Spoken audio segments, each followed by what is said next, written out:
All right. For today, let's continue our discussions about the classifications. Yeah, and this is the three topics that we need to explore today, which includes taxonomy and definability. Yeah, findability concerns about the retrieval. Kalau kita kaitkan ini dengan retrieval process, information storage and retrieval in library and information management especially. But in taxonomy, the terms of retrieval normally kita menggunakan findability. Kenapa? Because of the nature of corporate organization. Corporate organization tend to use catchy and glamour. Dia gunakan glamour terms.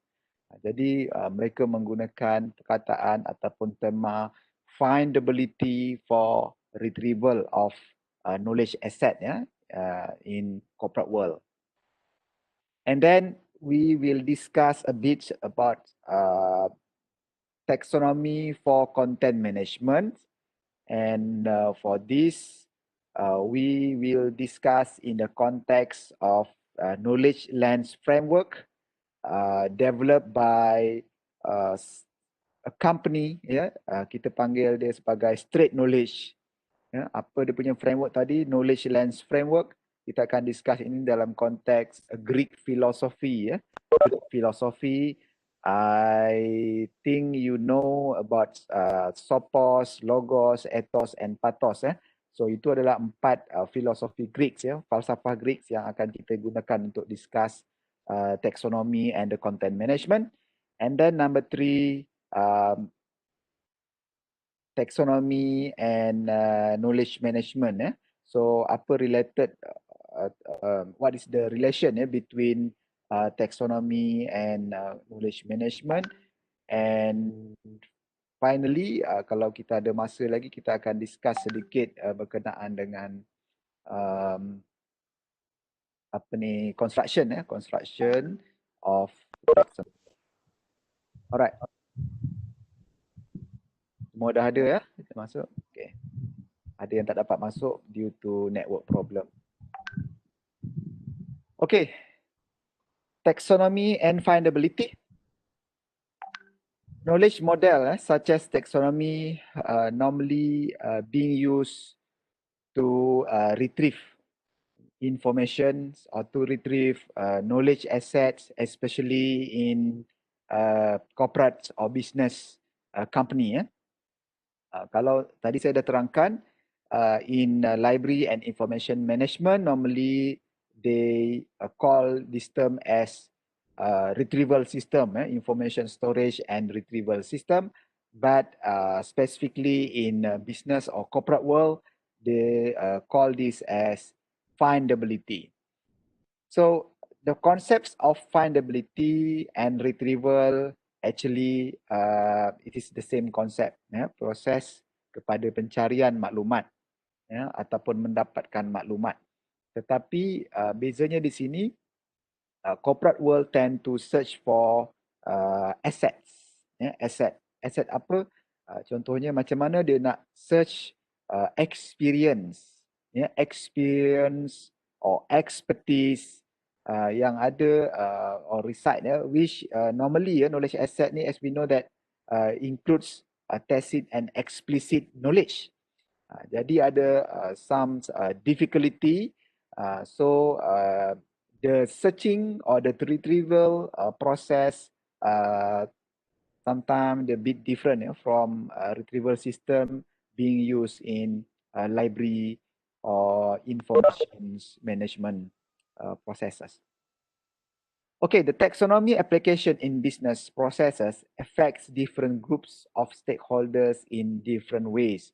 Therefore, the searching strategies or the retrieval strategies might be different depending on the backgrounds of stakeholder, background and the nature of stakeholders.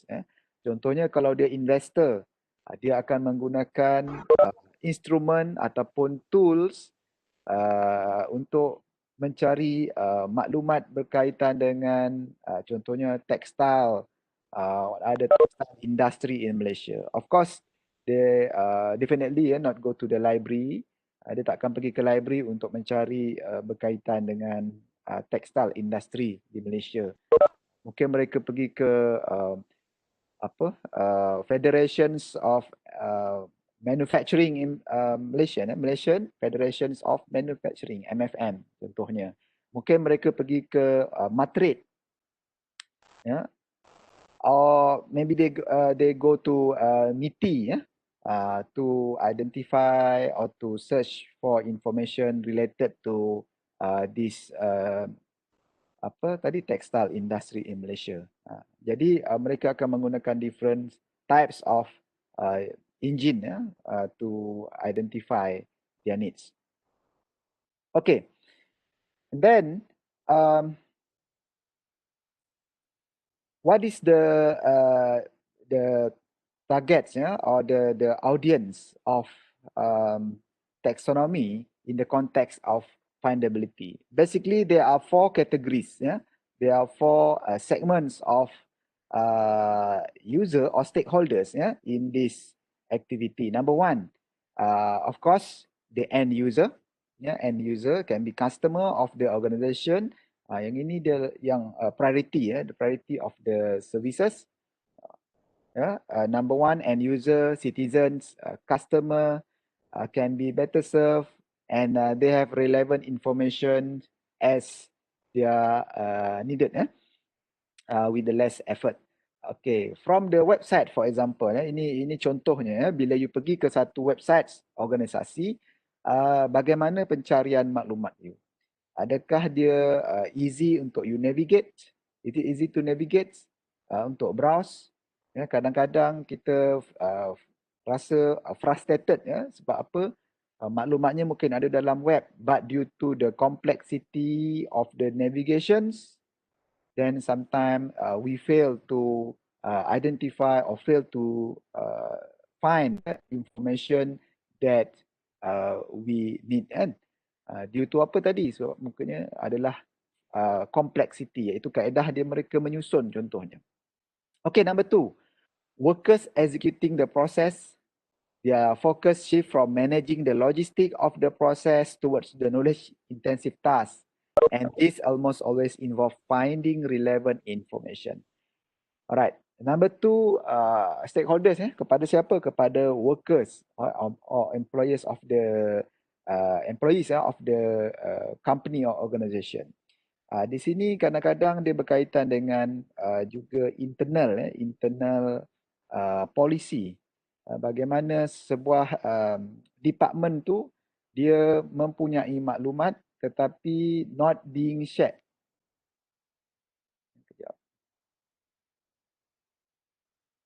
Kejap ya. Okey. Mereka tak share maklumat ini dengan department lain contohnya. Ya, jadi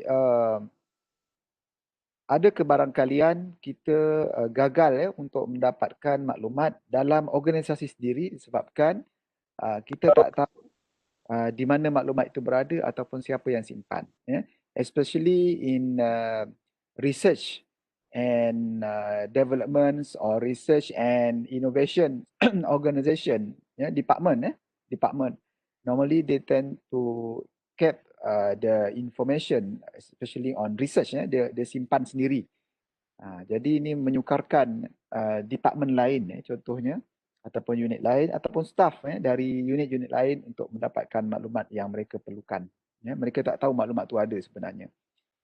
Saya pernah berurusan buat kajian di MITI, Ministry of International Trade and Industry. So memang masalah itu timbul di MITI.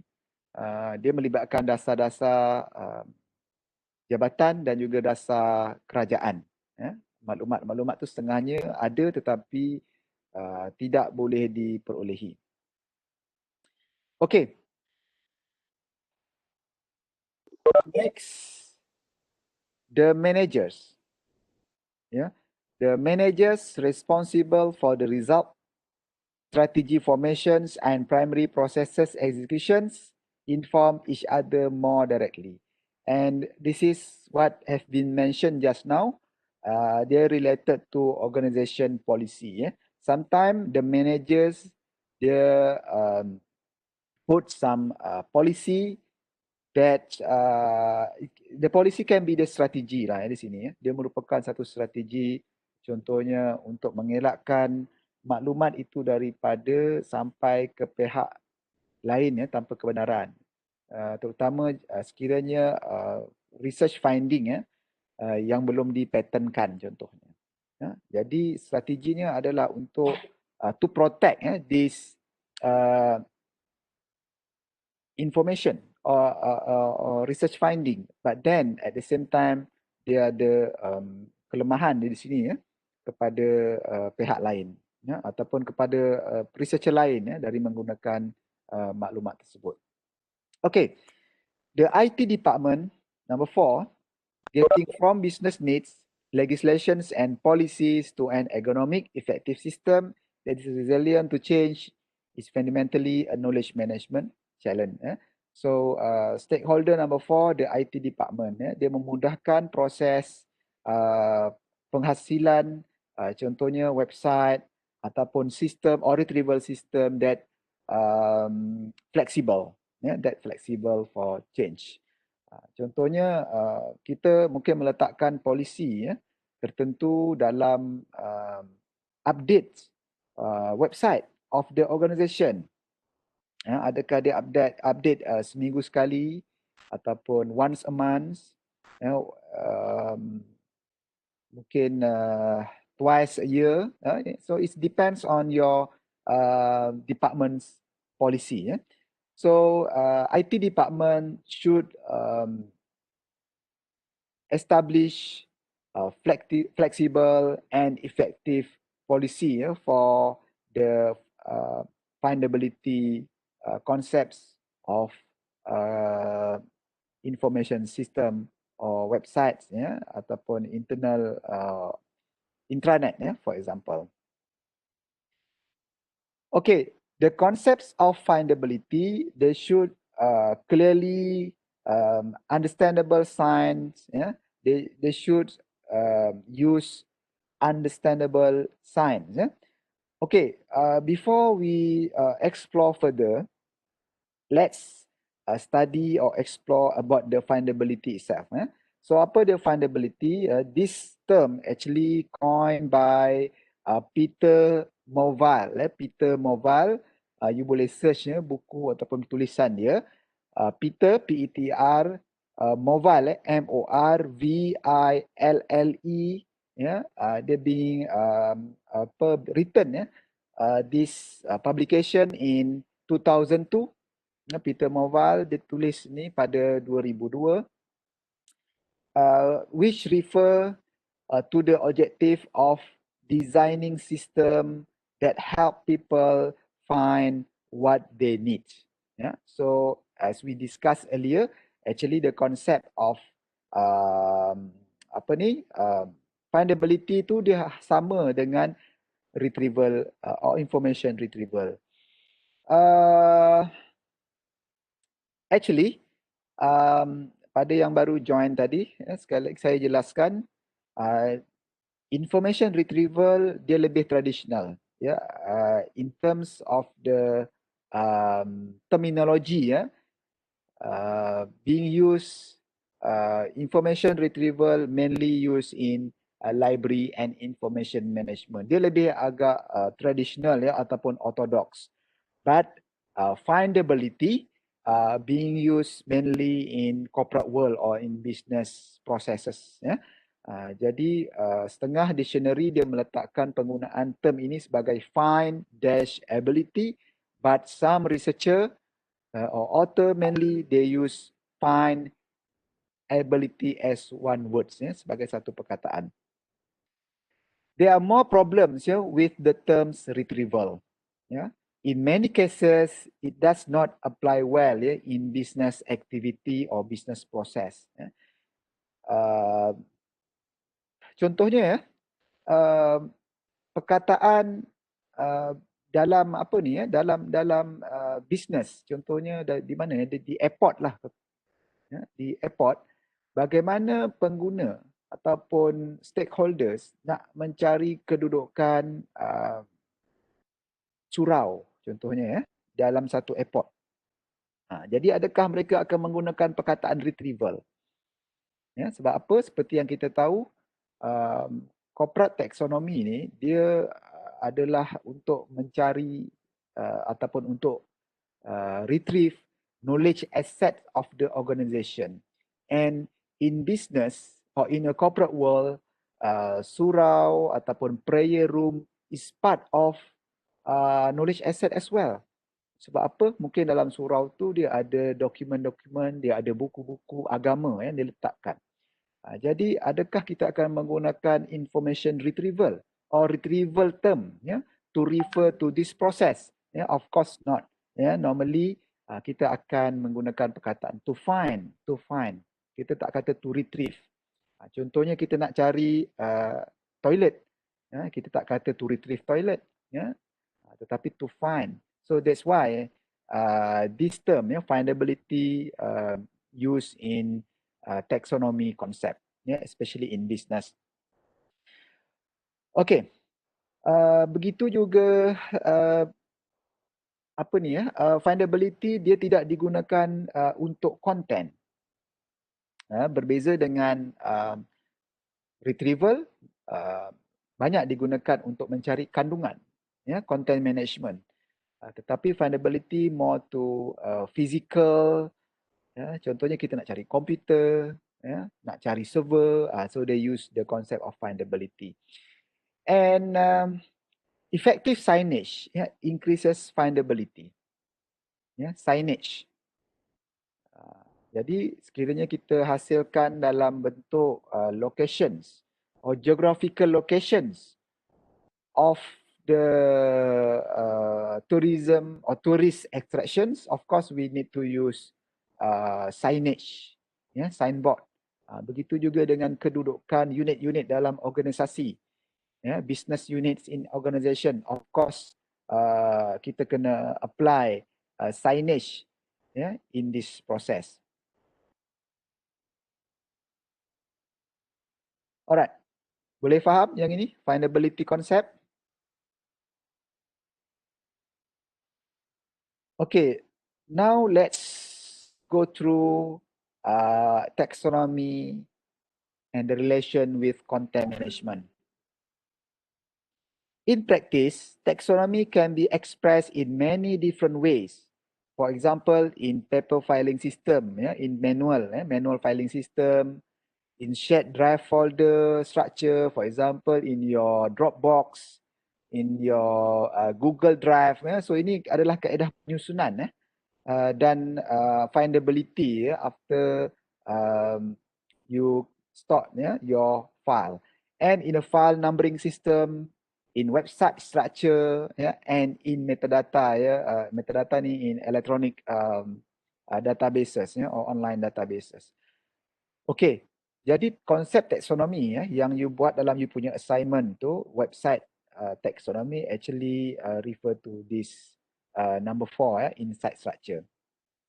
Taxonomy were associated primarily with improving the findability of content in large repository.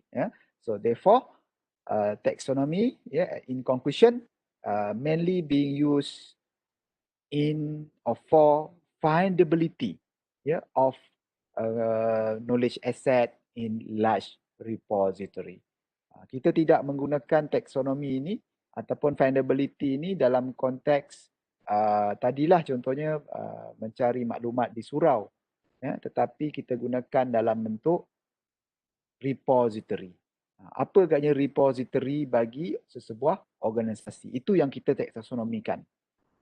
Kita tahu knowledge asset ada di mana-mana, can be in forms of logo, can be artifacts, can be policies, tetapi pertamanya kita perlu letakkan dia dalam repository, institutional repository, before you establish or create or construct your taxonomy. Jadi maklumat tu mungkin ada dalam poster. Maklumat itu mungkin ada dalam manusia, dalam pekerja. Jadi you kena capture, you kena codify, letakkan dia ke dalam satu repository system, and this is where your taxonomy apply ataupun employ. So this is the place lah dalam bentuk repository. Large volumes of content going into repositories can no longer be handled by limited numbers of professional classifier. Yeah, we know that the flow of content, in business activity is too large. Yeah, that means user or customer have to decide what categories to use, or what categories to explore when it's come to the findability ataupun retrieval proses tadi. Jadi mereka kena tahu apa agaknya kategori mana. Mereka nak cari maklumat tentang contohnya kepakaran staff, ataupun research interest of staff, di mana mereka perlu cari. Instead of they call operator, they call business operator tu, company operator, call dekat mana. So dalam website ataupun dalam repository, apa agaknya kaedah mereka nak gunakan to find expertise in certain or particular area. If you refer to the milestone of findability dan juga taxonomy, dia sekitar tahun 1990-an pertengahan mid of 90s taxonomy was seen as primarily aids ataupun priority in findability. Sebelum tu dia tak letakkan macam tu. Tetapi pada tahun tak silap saya tahun 95 macam tu barulah penggunaan taxonomy begitu meluas dalam konteks findability. Kenapa tahun 95 ini adalah berlakunya ledakan ataupun industri internet dan juga repository secara meluas dalam pelbagai sektor. Dan selepas tahun 2000, awareness of taxonomy as a content management tool used widely around the globe. Jadi tahun 2000 ke atas tu penggunaannya begitu meluas dan masyarakat corporate world dia begitu acknowledge dengan wujudnya taksonomi ini dalam perkhidmatan ataupun dalam company mereka. Ini kita dapat saksikan dengan adanya conference dan proceeding yang banyak, tulisan-tulisan yang banyak berkaitan dengan taksonomi. Jadi kalau you buat pencarian maklumat, you tengok kebanyakan penulisan berkaitan taksonomi hanya berlaku sekitar tahun 2000 ke atas. Kalau you tengok penulisan artikel jurnal dan juga proceeding, dia banyak dihasilkan dalam tahun 2000 ke atas. Okay, so taxonomies and KM, taxonomies and KM to discuss the relations or significance of taxonomies and KM. Let's discuss or relate the concept of knowledge lens framework. This is knowledge lens framework. The knowledge lens framework was developed by a company which called Straight Knowledge. Apa tujuan dia? Straight Knowledge introduced this framework to categories or to categorize the different ways in which KM can operate within organization. Jadi dalam konteks ini dia meletakkan SOPOS, ethos, logos and pathos. I will discuss this in the next slide. But we know that knowledge management implementation will focus into these 4 types of implementation. You nak implement dalam konteks apa? dalam konteks Sophos, Logos, Pathos, Ethos, or the whole, which mean the four component ini. Ya. Kita bila kita implement taksonomi knowledge management ya dalam sebuah organisasi, mungkin kita nak implement satu persatu ataupun keseluruhan. Kita tengok bagaimana. Alright. The vertical dimensions representing two categories of event-based knowledge transaction, yeah, compared with knowledge built over time. Yeah. Bermaksud adakah kita tengok vertical, adakah kita melihat kepada yang mana? Kita melihat kepada based on history or based on event. Yeah. The horizontal dimension compares, for example, individual knowledge transaction with social knowledge transaction. So kita tahu maklumat itu dia bergerak di dalam sebuah corporate organisation. Jadi adakah maklumat ataupun pengetahuan itu bersifat individu, akan daripada seorang ke seorang yang lain secara business process, as a business activity, or it can be social transaction or social transmissions. Sosial contohnya, sewaktu you minum di kafe, sewaktu you chat with your colleagues, ya, pengetahuan ataupun maklumat itu dia akan berlegar di situ. The framework is derived from four domains of ancient Greek rhetoric or philosophy. Yang mana setiap satu ini sebenarnya keempat-empat ini dia adalah communication.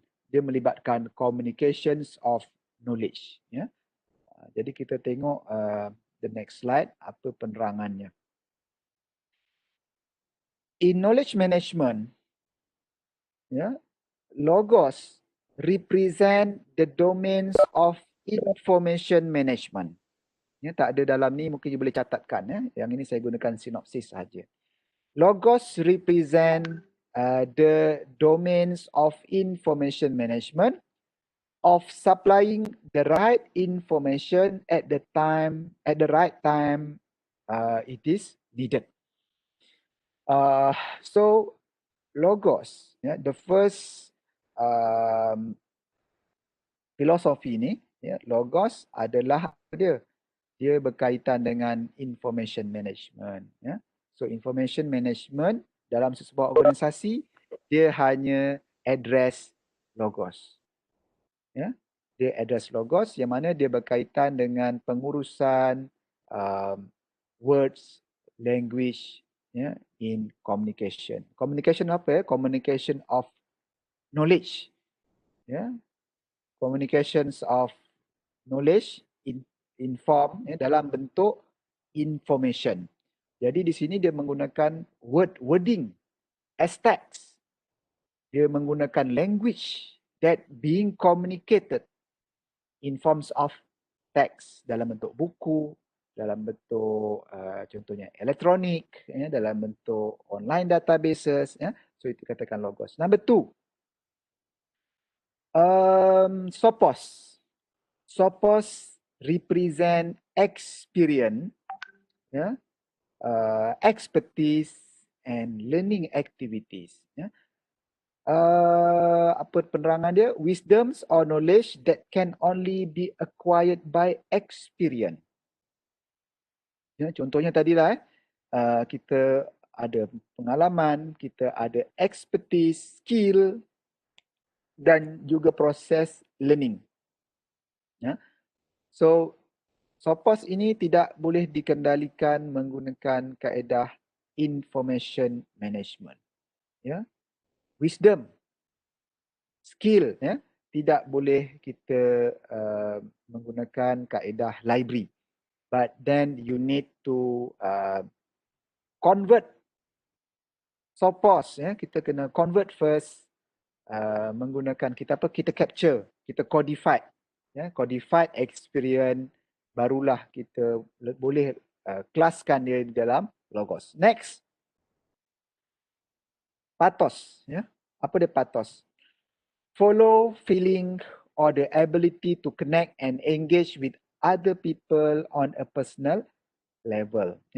Pathos represent contohnya collaboration, collaboration and socially distributed knowledge. You mingle around with your department, for example, dalam masa tersebut you boleh collaborate, you boleh share knowledge dengan yang lain.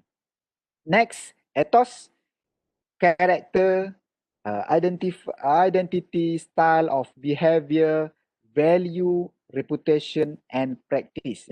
So ethos ini sebenarnya represent the character of an organisation.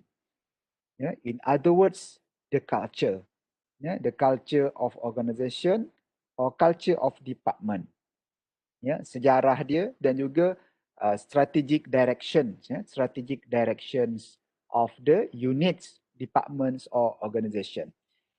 Jadi kena ingat ethos ini adalah karakter ataupun identity, identity of the organisation. Jadi knowledge framework, knowledge lens framework actually is a framework being used in implementing knowledge management for organisation.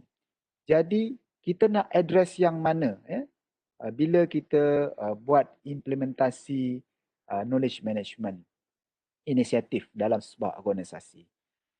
Kalau saya katakan knowledge sharing, you nak knowledge sharing dalam sebuah organisasi, we know that knowledge sharing is part of knowledge management process ataupun knowledge management activity. Jadi knowledge sharing ni nak letakkan di bawah mana? Is it under logos, sophos, pathos or ethos? Kat mana agaknya? Siapa yang boleh jawab? Ada ke tak ada di I guess pathos. Pathos. Pathos. Yes. Knowledge sharing tu dia mesti ada elemen pathos. But the initiative itu mestilah disokong oleh ethos. Am I right? You need to create the culture first. Sebelum membolehkan kita share the information, you need to create the platform.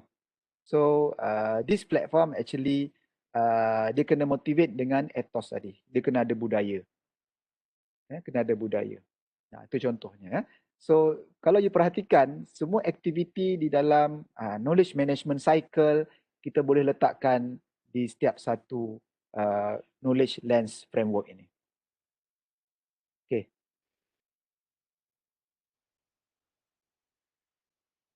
What taxonomies do? Okay, saya akan gunakan ini sebagai rumusan saja. Selepas ini dia ada exercise. Yang exercise ni tak apa, saya tak akan discuss lah dengan detail. Okay. So apa yang taksonomi boleh buat dalam sesebuah organisasi? Taxonomy, structure and organize. For example, in biology, taxonomies organize things. Taxonomy organize things. We place species, biology species into relationships with each other by means of superordinate concept such as family, genus, genetic and species. Taxonomy also organize works and resources in organizational setting. Dalam biologi, kita menggunakan konsep family tree. Kita menggunakan konsep gene ataupun species. Tetapi di atas tu dia tak panggil knowledge domain. Dia dipanggil sebagai superordinate. Kalau you belajar dalam biologi, dia menggunakan perkataan ini, superordinate. Dalam knowledge management, kita guna dalam taxonomy knowledge management, kita panggil dia sebagai saya dah sebut sebelum ini, domain and subdomain. Ada juga yang panggil element. Tapi dalam biologi dia gunakan perkataan lain. Ada satu bidang, dalam agriculture dan juga maklumat, bidang information management and agriculture yang dipanggil sebagai bioinformatics. Bioinformatics. Saya sedang buat kajian bioinformatics ini dengan seorang pensyarah daripada agriculture, agrotech, untuk UiTM Selangor. Ini berkaitan bioinformatics yang mana kita meletakkan ID dalam tissue culture pisang, pokok pisang. Jadi kajian ini meletakkan ID apa? Tissue culture pisang yang dihasilkan itu adalah dia mempunyai ID, identity UiTM. So bermaksud sekiranya benih pisang ini dipasarkan, kemudian ada orang tanam selama 3 generasi pokok pisang lah, maknanya pisang tadi tumbuh, dia berbuah, dia tebang, kemudian anaknya ditanam, dia berbuah, tebang, anaknya lagi ditanam, dibuah, ditebang. So selama 3 generasi kita boleh trace, ya, pisang tu tadi adalah ID-nya, maknanya kita trace dari segi DNA-nya, genetik, dia adalah milik UiTM. So itu dipanggil bidang bioinformatik. Sekarang ini kita sedang menghasilkan tissue culture untuk 2 jenis pisang, pisang berangan dan pisang tanduk lang. Dan kita juga sedang dalam proses menghasilkan keladi hiasan untuk kita panggil floriculture, untuk sebuah company lah, menggunakan konsep yang sama. Jadi kalau dia nak tanam pisang dan nak cari keladi hiasan, boleh kontak saya. Sebab ini research ini kita sedang dijalankan dan akan dikomersialkan tak lama lagi. Okay, number 2, taxonomies help to establish common ground. So in this case, we build localized private language and taxonomy. Kita establish our common language using this taxonomy. And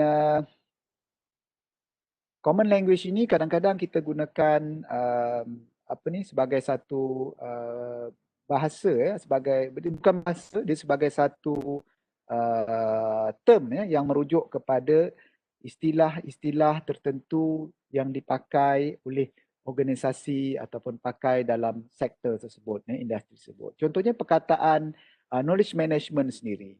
Knowledge management ini asalnya digunakan dalam information management, but nowadays the term knowledge management being used widely. Begitu juga dengan metadata contohnya. Metadata first being introduced in library environment, but then now used in electronic information or information online information. C, taxonomies can help span boundaries between groups. So in this point, taxonomy act as a boundary object, and if they form a common frame of reference for 2 or more distinct communities.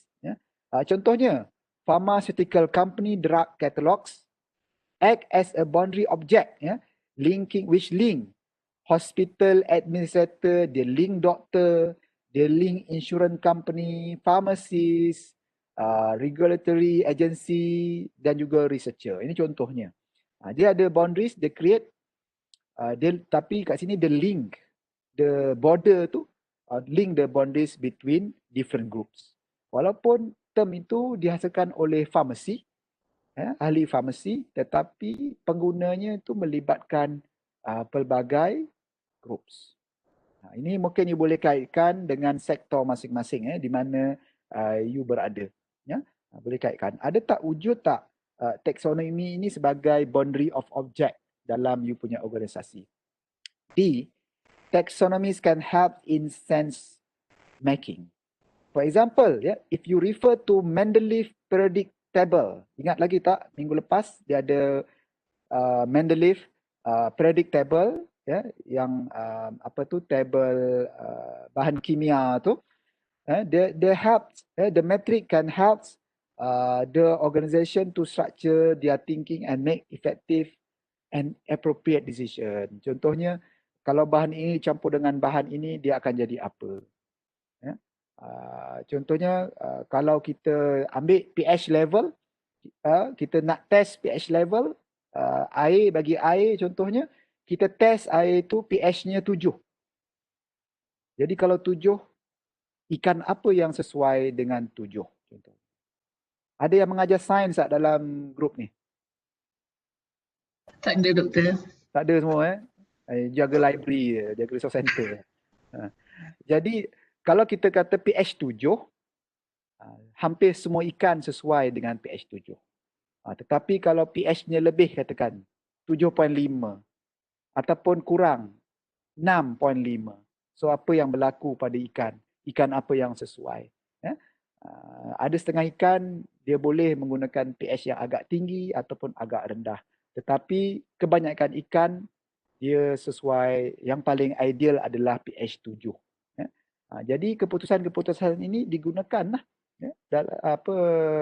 dalam apa ni, sama ada untuk you decide to invest or not to invest, for example. Menggunakan table tadi, in sense making. E-taxonomies can aid in the discovery of risks and opportunities. Innovation success,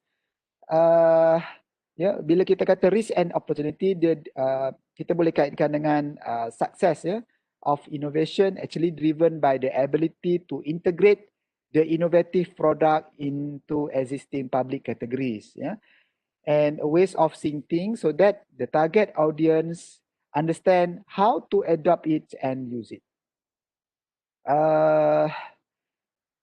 But the innovation process is in seeing the invisible. Okay. Bagi kita discover risk and opportunity, kadang-kadang kita perlu menggunakan innovation, a new invention, new invention to overcome risk. Dan setengahnya kita menganggap itu sebagai peluang, peluang untuk kita lebih ke depan, lebih maju dalam perniagaan. Okay, kita tengok zaman COVID ini, bagaimana digital humanities, digital humanities telah digunakan dengan sangat meluas. Pada peringkat awal, mungkin digital humanities itu hanya sebilangan kelompok generasi sahaja yang gunakan. Contohnya, bila kita discuss berkaitan dengan e-commerce, mungkin tak semua yang menggunakan e-commerce, tak semua yang menggunakan electronic transaction, internet transaction. Tetapi disebabkan COVID, masyarakat dipaksa untuk lebih bersifat digital humanities. Kita berkomunikasi, kita bersosial menggunakan digital, termasuklah kita berjual beli. Jadi di sini taksonomi berperanan untuk overcome, to discover, the discovery ataupun dia explore the risk and opportunity in digital humanities. Contohnya yang sekarang you hadapi, mungkin you tak selesa dengan keadaan online class, open distance learning class, ODL, but you are being forced by the environment, forced by COVID to use this methodology in the teaching and learning process or teaching and learning activity. Dia pada satu peringkat, dia menyebabkan risiko bagi you, iaitu pada masa ini saya difahamkan lebih 600 pelajar postgrad telah memohon ataupun menarik diri semester ini. Daripada semester lepas dia tarik diri, ataupun ada yang menangguhkan pengajian. Disebabkan apa? Disebabkan mereka tak dapat mengikuti kelas ODL. Sama tak dapat tu dari segi infrastruktur pertama, dan kedua dari segi mental lah, dari segi dia punya psikologi, dia tak bersedia. Dua keadaan itu. Jadi itu adalah risiko. Tetapi bagi yang lain pula, dia menganggap ini sebagai satu opportunity. Contohnya apa? Contohnya program-program di UiTM yang ditawarkan cara bertemu duga ya, tak dapat menjalankan temuduga. Ya, dia tak dapat menjalankan proses interview. Tetapi dia hanya perlu submit dokumen sahaja. Ya, jadi itu adalah opportunity. Contohnya di Fakulti Education, kaedah dia telah diubah. Education ni yang jadi cikgu kan, semua kena interview. Tetapi dah tak ada interview sekarang. Jadi itu peluang bagi dia, bagi pelajar ini untuk memohon program-program di Fakulti Education. Itu contohnya. Begitu juga dengan Fakulti Art and Design.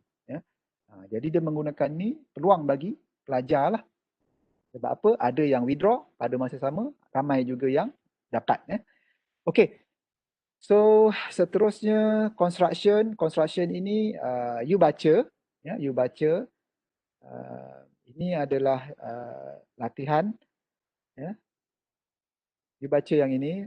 Bagaimana hierarki superordinate ataupun domain, subordinate ataupun subdomain ataupun elemen. Yang ini exercise. Find the superordinate word among this related word. Yang ini juga sama. Okey, so ini kuis pagi ni. Dapatkan apa agaknya, kita ada 4 exercise di sini. Apa agaknya domain ataupun superordinate yang boleh dihasilkan daripada perkataan-perkataan ini. Apa agaknya yang boleh dihasilkan. Yang kedua sama. Apa agaknya yang boleh dihasilkan daripada sini. Daripada maklumat-maklumat ini, apa di atasnya. Begitu juga nombor 3 dan nombor 4. Yang ini saya tak akan discuss di sini. Boleh jawab di dalam WhatsApp. Just WhatsApp sahaja apa agaknya. Nombor 1 apa, nombor 2 apa, nombor 3 apa. Kita discuss dalam WhatsApp. Okey, so setakat itu saja pada pagi ini. Saya janjikan 30 minit tetapi dah lebih. Sekarang dah 47 minit ataupun 50 minit kita online. Alright.